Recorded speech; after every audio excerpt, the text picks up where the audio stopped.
happy 4th of July. Iya.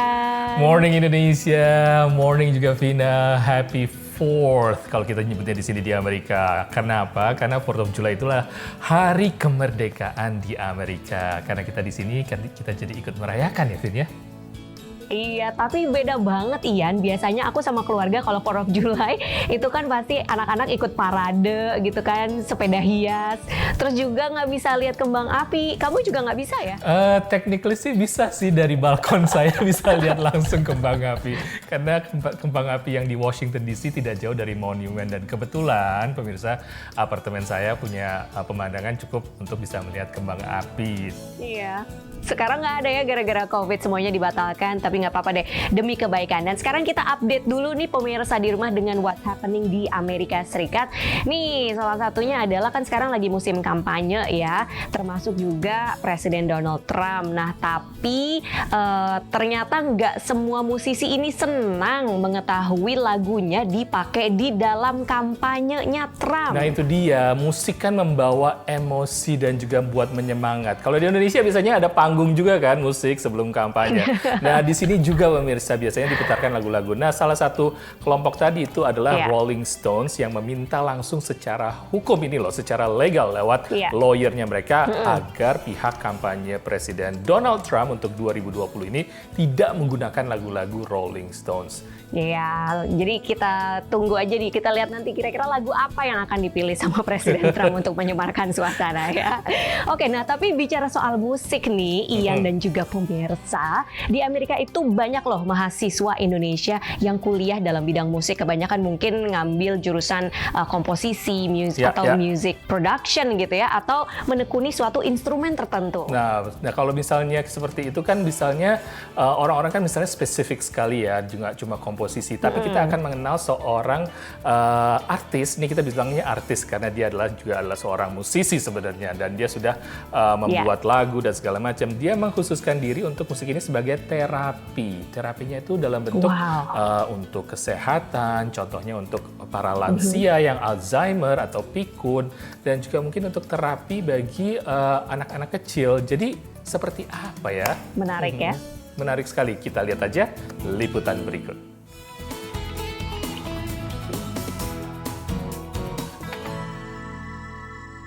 Morning Indonesia, Vina, Ian, saya masih ada di New York dan seperti Anda lihat di belakang saya ini kondisi masih pandemi corona. Walaupun kota New York sudah dibuka phase 2 ya, artinya udah level 2, tapi suasananya masih tetap hati-hati, suasananya masih tetap aware dengan kondisi corona yang ada. Seperti Anda lihat di belakang saya ini banyak sekali orang-orang pada masih menggunakan masker, ada bus dan sebagainya, dan saya sekarang sedang berjalan-jalan di depan ruang pertokoan. Jarang orang di sini karena walaupun sudah dibuka, orang masih tetap hati-hati untuk keluar. Jadi kalau tidak perlu banget tidak keluar. Dan restoran juga masih belum boleh dining room. Jadi restoran itu masih tetap harus di luar ya. Oke, dari kota New York saya ajak Anda ke Boston, Massachusetts karena saya sempat bertemu ngobrol lewat online dengan seorang alumni musik dari sekolah musik terkenal di Amerika, itu Berklee College of Music, dan dia mengambil jurusan yang sangat unik yaitu terapi musik. Ini jarang sekali. Biasanya anak-anak Indonesia itu belajar macam-macam, tapi dia belajar terapi musik yang untuk membantu orang yang sedang sakit Alzheimer atau membantu orang yang sedang sakit autism dan sebagainya. Pemirsa, Indra dia Laura Sekar Putri. Pemirsa, kampus Berklee College of Music dikenal sebagai salah satu kampus terbaik di Amerika, khususnya untuk pendidikan musik dan pertunjukan. Sejumlah nama musisi Indonesia seperti Niall Juliarso, Aminoto Kosim, dan penata musik Andi Rianto merupakan lulusan kampus yang berpusat di kota Boston, Massachusetts ini. Namun berbeda dengan mahasiswa dan alumni lain yang pada umumnya mengambil jurusan komposisi, songwriting, atau film scoring, Laura Sekar Putri yang lulus tahun lalu memilih jurusan musik yang jarang diminati, yaitu terapi musik. I realized that music has the power to lift my mood dan juga membantu banyak orang yang underprivileged, dan juga dari SMA dulu dan juga karena sering main musik di gereja, saya emang suka melayani orang dengan musik, dan saya percaya kalau music is very powerful and it has a lot of healing benefits. Pengalaman personal juga, dan akhirnya saya memutuskan untuk major in music therapy dan I've never regretted it. Laura yang pernah mendapatkan penghargaan beasiswa profesional dari New England Regions, Asosiasi Terapi Musik Amerika ini, sejak lulus telah bekerja di layanan terapi musik untuk pasien-pasien psikiatri di Rumah Sakit Beverly. Selain itu juga bekerja di pusat rehabilitasi dan perawatan khusus bagi warga usia lanjut di Herrick House dan Sick House. Saya juga mengajar piano dan juga mengajar general music for preschool atau buat anak-anak TK di Park Street School di Boston. Jadi itu juga merupakan pengalaman yang sangat indah karena saya suka banget anak-anak yang masih kecil dan balita, dan mereka sangat enjoy music. Di tengah kesibukan ini, Laura masih menyempatkan diri untuk berkolaborasi dengan teman-teman dari Berklee Music yang sedang berada di rumah karena pandemik COVID-19. Lagu Inggris Over the Rainbow dari Judy Garland, or there's this classic American movie called Wizard of Oz, dan kebetulan lagu itu saya juga sering pakai di music therapy buat orang lansia karena mereka suka banget sama itu. Dan kita pair lagu itu dengan lagu hit Indonesia Niji, Laskar Pelangi. Tentunya teman-teman tahu mimpi adalah kunci, ya itu. Jadi kita gabung ini, dan di tim production kami kita arrange awalnya mulai acapella atau tanpa instrumen, jadi hanya suara kayak groove vokal gitu, dan kita nyambungin ke medley dengan Laskar Pelangi full band, dan banyak banget teman-teman yang very kind enough to do their improvisation dan juga untuk ikut gabung. Jadi kami sangat bersyukur, responnya sangat positif, sampai Kak Giring sendiri, vokalis Niji, juga kasih jempol, dan dia juga bilang thank you banget, and hopefully this project can bring some smiles during these tough times for Indonesia.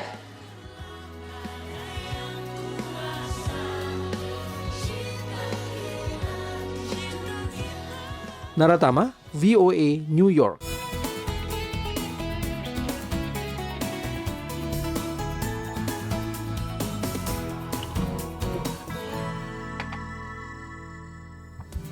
Wah, musik memang selalu bisa menyemarakan suasana, apalagi weekend seperti ini ya kan, santai-santai sambil breakfast. Kayaknya menumu selalu mewah deh, Ian. Ada apa lagi nih? Ini masuk dalam kategori brunch mungkin ya. Kayak kalau weekend saya yang udah siap go to go gitu. Karena saya kemarin sempat bikin yang namanya banana bread. Nah, inilah sisanya. Aduh. Dan jangan kemana-mana, kita akan kembali setelah yang satu ini.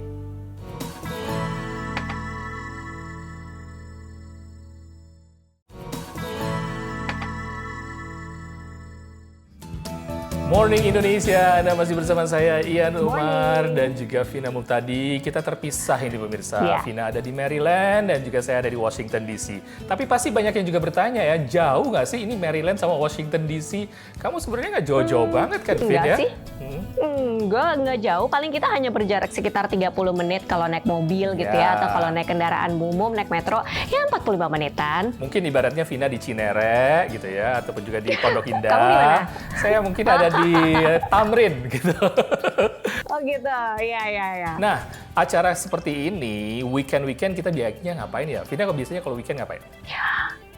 Pasti aku keluar ya, karena kan sekarang sudah mulai reopening, tapi supaya tetap aman bersama keluarga, aku selalu pilih tempat yang outdoor. Nah, misalnya baru-baru ini aku ke negara bagian Virginia, di sana ada kebun binatang kayak taman safari gitu konsepnya. Wow. Jadi bisa masuk gitu kan hanya dengan naik mobil, terus kita bisa kasih makan lama ataupun apa ya, hewan-hewan, sheep, goat gitu. Menarik banget kalau bawa anak-anak. Nah, bagus juga kebun binatang sudah bisa melakukan hal seperti itu. Nah, seperti apa sih pemirsa kita ke kebun binatang itu? Kita lihat yuk liputannya bersama Alam Burhanan.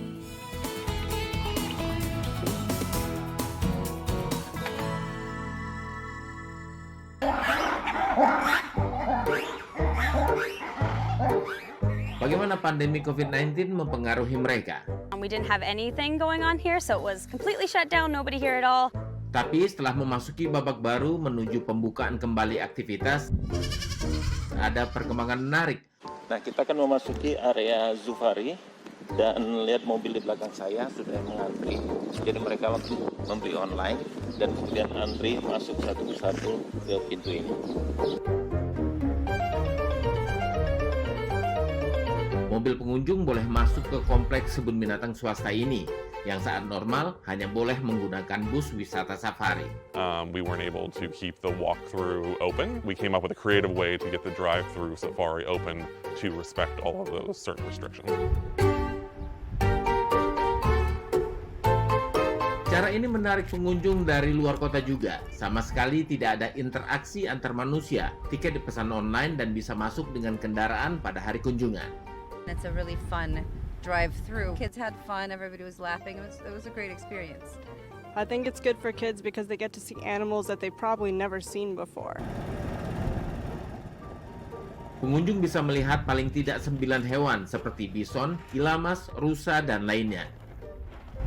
Wow! Wow! Here you go. Setelah 2 bulan di rumah, anak-anak mendapat pengalaman baru. I think that this is a great idea to continue, give them opportunities to still have fun while being safe. Menurut pengelola, sekurangnya 200 mobil berkunjung setiap harinya. Berguna bagi anak-anak dan juga hewan. Especially our llamas and donkeys, they've been eating from cars every single day. So yeah, I think all the animals are very excited and they're pretty used to having people around. So it's been really quiet out here, so they're happy to have people around feeding them. Walaupun bisnis ini bagus, tapi pendapatan kebun binatang masih minus karena lebih dari separuh kebun binatang masih tutup. Mereka menunggu perkembangan dari Departemen Kesehatan sebelum beroperasi penuh. Dari Vienna, Saibul Islam dan tim 5 Kilo VOA. Wah, menarik ya binatang-binatang ini. Aduh, namanya juga ketemu binatang pasti bikin adem. Tapi mengenai pandemi ini, saya belajar ya, Vin, ya, banyak banget istilah-istilah baru. Contohnya WFH, work from home, atau WFO, work from office. Atau mungkin juga tes usap, atau yang swab test. Nah, ini kayaknya beradaptasi. Dan saya dengar juga satu lagi nih, yang namanya nih, lantatur. Apa itu lantatur, Vin? Nah, mungkin pemirsa juga baru dengar lantatur ini adalah istilah artinya layanan tanpa turun. Nah, kayak tadi tuh gitu. ke Taman Safari, ya kan? Itu kan kita di mobil aja, kita nggak turun. Atau kalau kita ke sebuah makanan cepat saji, kita lantatur alias drive-thru sih intinya. Tapi kayaknya semua jadi lantatur semua nih kayaknya. Nggak cuma makanan katanya, nggak cuma dari segi layanan servis untuk baju, atau ini juga ada layanan yang namanya berhubungan dengan medical loh, lantatur. Seperti apa ya lantatur medical ini? Kita lihat yuk liputan menarik dari Nova Purwadi.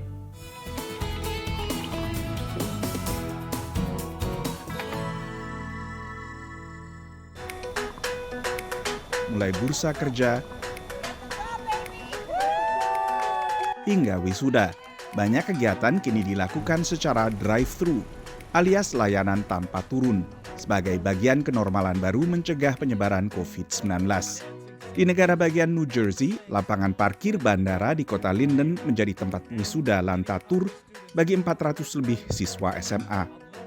It's just so I don't know, it's just a great feeling to have a graduation in this pandemic. I feel like we're having a lot of fun despite everything that's going on in the world. Ini membuat saat wisuda istimewa, tapi juga menjaga jarak aman bagi wisudawan, keluarga, dan guru. This COVID-19 has basically cheated children out of a graduation, a prom, and all other activities that they were accustomed to. Sementara di Miami, negara bagian Florida, layanan suntik Botox beralih sementara dari kantor dokter ke layanan drive-thru. I was going through the COVID-19 testing line down the block at one of the parking lots where they were doing the drive-through finger stick testing, and I thought, I could easily do Botox like this, and then I mentioned it to my wife, I mentioned it to my sister-in-law, the manager of the practice, let's try it. Hari pertama ia menawarkan suntik Botox lantatur, 8 pasien langsung mendaftar online untuk layanan yang masing-masing seharga $600 atau lebih dari 8,5 juta rupiah. The areas that we inject Botox are the upper face, exactly the parts of the face that aren't covered by the mask. So it's really ideal. Here, so you can wear the mask, get the treatment. I'm wearing PPE, I put on fresh gloves, obviously everything's sterile, put the alcohol swabs over your skin. It takes less than 5 minutes. Sejumlah wilayah AS kini memasuki fase kedua pembukaan kembali, yang berarti banyak sektor usaha kembali buka meski tetap dengan berbagai pembatasan. Sementara itu, restoran siap saji yang memang sudah memiliki layanan tanpa turun juga mengalami lonjakan penjualan lewat drive-thru. Beberapa restoran bahkan harus mempekerjakan orang tambahan untuk mengatur lalu lintas dan juga mengantar makanan ke mobil pelanggan di lapangan parkir. Dari Washington DC, saya Nova Purwadi dan tim VOA.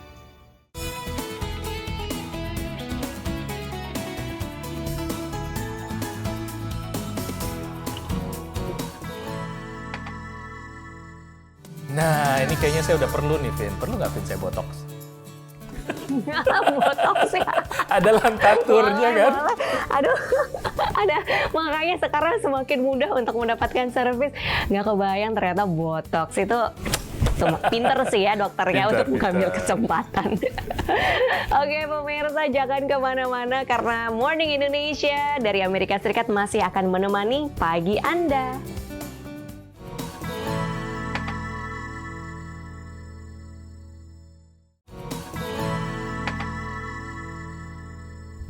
Morning Indonesia, hey apa kabar? Selamat pagi, masih ditemani Vina dan Ian dari Amerika Serikat. Kita berdua masih WFH karena masih pandemi nih, supaya aman kerja dari rumah dulu. Untungnya banyak kegiatan secara virtual Ian ya. Banyak banget, untuk nonton pun juga banyak virtual di sini. Bahkan acara-acara besar di Amerika di sini seperti contohnya acara MTV Video Music Award yang akan dilakukan virtual bulan Agustus nanti.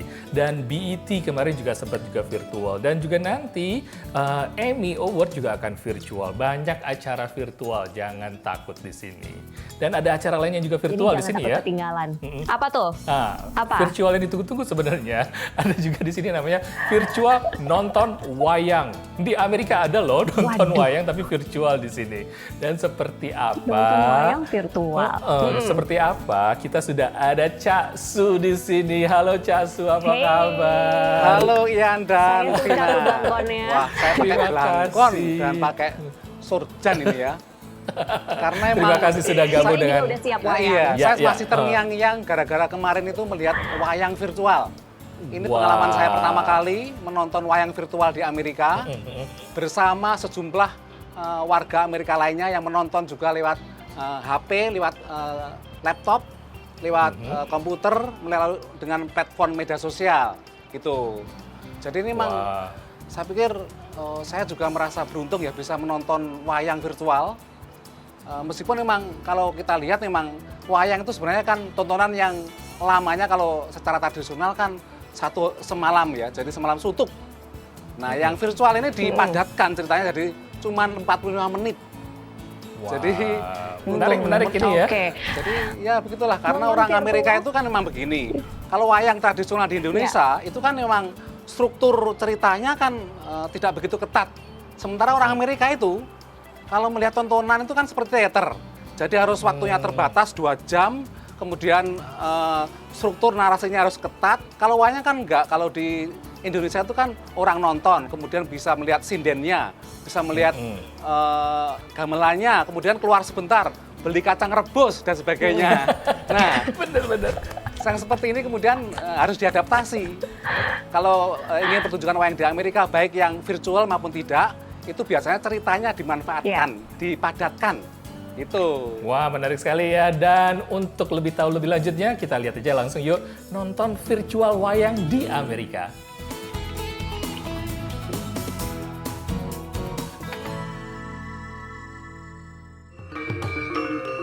Di masa pandemi corona, wayang-wayang tak harus bersembunyi di kotak kayu. Mereka masih bisa menghibur warga Amerika lewat pagelaran wayang virtual. Meski penonton tidak bisa melihat sosok dalang atau penabuh gamelan, mereka menikmati pagelaran wayang yang berlangsung 45 menit ini. It was groundbreaking performance in a way that was, as you say, very challenging because he didn't have a live group behind him. Mendalang tanpa diiringi gamelan, Memang begitulah awal dari proses kreatif yang dilakoni Midianto, yang juga mengajar gamelan Jawa di Universitas Berkeley untuk menciptakan pagelaran wayang kulit mini virtual ini. Pengalaman pertama buat saya dan ini pertunjukan pertama sedunia, bukan hanya orang lain belum pernah. Pertama kali unik sebenarnya, unik dan susah sebenarnya, bukan unik ya, susah karena adegan wayangnya itu saya rekam di University of California Berkeley tanpa musik. Hasil rekaman video mendalang dengan kamera telepon genggam itu kemudian ia kirim ke Indonesia untuk diisi iringan gamelan yang dimainkan beberapa mahasiswa Institut Seni Indonesia di Solo yang tergabung dalam Sanggar Murti Raras. Untuk musik itu yang paling sulit adalah irama, ketukan, karena kan video dari sana tidak menggunakan ketukan, jadi kita harus mengatur musik agar bisa pas, ya itu adalah kendala yang paling sulit. Asik ada, perasaan asik, wah ini sesuatu yang baru, kita merasa tertantang, kita ingin menyelesaikannya. Suntingan video hasil kolaborasi jarak jauh ini kemudian dikirim ke New York untuk ditayangkan lewat Zoom, Facebook, dan YouTube yang tidak hanya bisa ditonton di Amerika tapi juga di 4 benua lainnya. Tentu saja menonton pertunjukan wayang virtual tidak akan mendapatkan pengalaman seperti menonton langsung pertunjukan wayang sambil makan kacang rebus. Siapakah yang menikmati betul-betul itu roh pertunjukan wayang? Ya hanya orang-orang dalam sekitar di situ, pekarangan. Tapi plus kita yang sekarang 5 benua kan. Nah, jadi plus minusnya ada. Some aspect of artificiality, which was definitely, if you talk to Midianto, he will acknowledge, I'm sure. But even beyond that, that's just a small thing. Penggagas acara ini, Lia Suntoso juga mengakui bisa jadi pertunjukan virtual mengorbankan aspek estetika. Tapi lewat kemasan seperti ini, ia berharap semakin banyak orang menonton pertunjukan wayang kulit. Vision saya adalah bagaimana menjadikan wayang itu mainstream entertainment. Kalau misalkan diplomasi budaya adalah salah satu komponen yang bisa menjadikan itu mainstream entertainment, ya jadilah. Kan begitu. Sebuah keinginan yang memerlukan perjuangan keras untuk mewujudkan. Namun, pertunjukan perdana ini menjadi pertanda baik karena selain ditonton banyak orang, juga telah dicatat dalam rekor muri sebagai pertunjukan wayang virtual pertama dalam bahasa Inggris. Supriyono, VOA. Waduh, itu cocoknya memang bener kacang rebus ya, Vin, ya, nonton wayang. Tapi di Amerika ya adanya juga keju atau crackers gitu ya. Adaptasi sedikit. Popcorn gitu. Mungkin juga ada hamburger atau hotdog. Tapi nggak apa-apa. Isi waktu weekend kita biar nggak stres nonton yang seperti itu. Seru banget kan di Morning Indonesia kali ini. Mudah-mudahan menjadi inspirasi bagi semua. Dan sayang kita harus pamit dulu. Saya Ian Umar. Dan saya Vina Muptadi dari Silver Spring di negara bagian Maryland. Jangan lupa untuk mampir ke social medianya VOA Indonesia. Dan kita akan ketemu lagi minggu depan, weekend depan. Have a nice weekend. Morning Indonesia. Morning Indonesia, bye.